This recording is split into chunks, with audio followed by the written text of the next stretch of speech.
Ladies, gentlemen, and exiles of all ages, as time goes on, people are progressing further and further into the game, into the endgame, and something that goes relatively unloved and underused by a lot of people, at least in my opinion, compared to how many people should be using it, is your hideout. Depending on the Founders Pack that you got the game with, you may have had one of these since launch, otherwise you will have needed to unlock your first hideout through mapping in the endgame. You unlock hideouts in the map system by finding them on the map's device. They have their own symbols, so you know when a map is a hideout before you even hover over it, and these are smaller maps where you clear out the tiny area that the hideout is in, getting rid of every enemy instead of just all the rares, and once cleared, it will be fully claimed. And you actually can find hideouts through the map system that you have already gotten as well, and you can take advantage of these for very easy progress for your actual Atlas quests, because you can complete your highest tier of waystone much faster and more comfortably than you could on pretty much any other map. Once you have claimed a hideout, you can switch which of your active hideouts you are using at any given time with Alva, the currency exchange vendor, who is also in your hideouts. There are a few different hideouts available right now.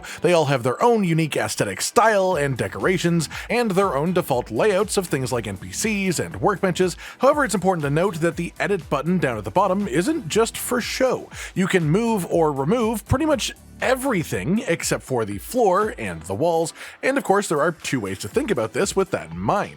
Either you can use it as a really fun and in-depth customization type system for like house customizing. You can make things look really nice and aesthetic, have a good time with the hideout system in itself, and just make something that you like the feel of. Or you can rebuild it for absolute minimalist hyper efficiency. Obviously tips and tricks doesn't really apply to the people who want to treat it aesthetically. There's nothing confusing there, so let's focus on the second option. There are a few things to consider on how to make yourself more efficient through your hideout choices. Some of them are more obvious than others. You want your important NPCs and tools centered around the map device right beside your waypoint. The rotation of the map device actually does matter. The opening order of the portals, the fastest ones to open, are always the same after inserting a waystone. It is the two that are left and right of the little tiny offering altar that is attached to it. So you want that side of the map device always facing towards your waypoint and your NPCs, so that every time that you put a waystone in, you are beside the quickest portals that will open. You then also want the salvage bench right next to your waypoint, as well as your well right beside it too, so you can fill up your flasks. You don't need to identify items before salvaging 9 times out of 10 because they won't be rares most of the time, and the well you will have occasional use for. Next you want Doriani because you can press Control and click on him to instantly identify all items within your inventory. Beside that you want Atalui, who you can press Control and click on to open the sell menu, and items are generally worth more to sell once identified, and you want to essentially just sell all equipment that you get that you either aren't going to be using yourself or trading with other players. As well, you want your stash right there so you can load up the rest of your items within your stash and list anything for trading that you do want to do that with, and that will cover like 9 out of the 10 times that you go in and out of maps. That's most of what you'll actually be wanting access to, all in a tiny circle. Most of the things that you'll want time in and time out. As well, you will want Ketsuli nearby in case you actually care about disenchanting, but in endgame proper, most people don't really worry about disenchanting equipment, and then Alva for the currency exchange for the rare times that you do want to actually interact with this. Then you just want your reforging bench nearby as well for when you need it, your relic locker and your expedition vendors nearby, not too far away, but you won't be interacting with them all that often, definitely not every run by any means. The easiest way to move these things to begin with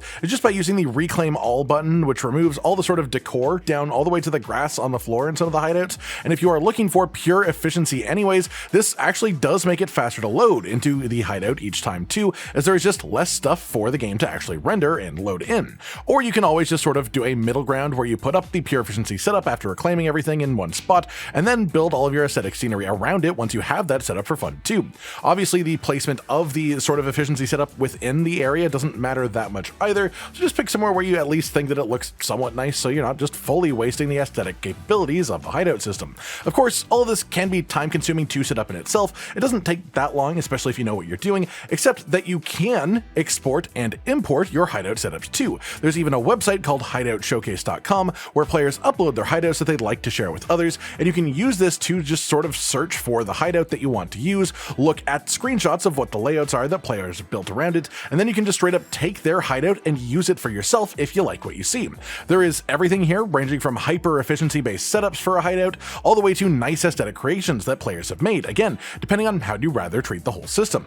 Outside of this, this, a couple of final tips that I have for you. A simple one first, but just in case anyone has missed it, the way to get to your hideout very simply and quickly from any waypoint, just on the right side of the screen on your world map, you will have the hideout symbol, the same one that we had on the map system when you're unlocking hideouts. Click on it here and you will be teleported directly to your active hideout. And then finally, if you are someone who gets really irritated that the edit hideout buttons are just permanently active in the hideout, well, there's actually a button on the UI right over here that you can click, and then it will hide that so you don't have to look at the edit buttons all the time. Just don't forget that it is there, so you do have to click again to make it pop back up if you do ever want to see those options as well.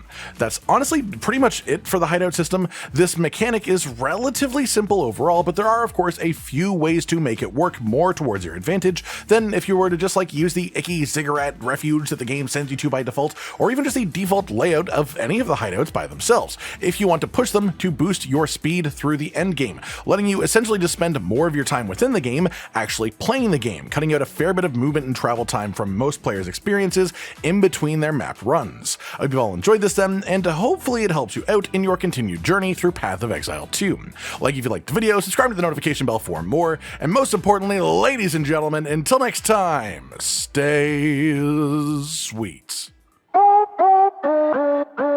Josh, Cotton, and Hollow with the videos, dropping the humor like a hammer on your tippy toes, bringing entertainment on a daily arrangement to take our insanity and turn it into entertainment. Yes, I said entertainment twice, to reiterate that it is nice to look into your faces on a mostly daily basis when you let us in your homes to make the whole world a stage. Goodbye.